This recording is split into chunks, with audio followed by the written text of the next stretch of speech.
Selam arkadaşlar, kanalımıza hoş geldiniz.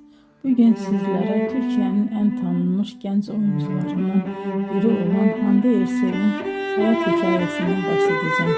Hande Erçel 24 Kasım 1993 tarihinde Türkiye'nin Balıkesir iline bağlı Bandırma şehrinde dünyaya geldi.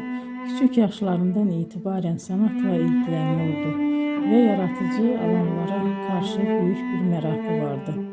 Daha sonra İstanbul'da Mimar Sinan Güzel Sanatlar Üniversitesi'nde eğitim aldı.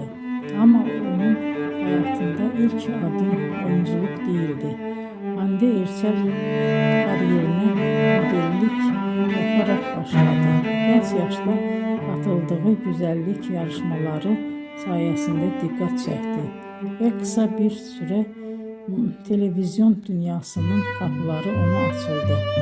2015 yılında yayınlanan Güneşin Kızları dizisinde Selin karakterinin canlandırmasıyla geniş kitleler onu tanımaya başladı. Bu rol onun kariyerinde önemli bir dönüm noktası oldu. Ardından birçok başarılı projede yer aldı. Bugün Hande Erçel sadece Türkiye'de değil,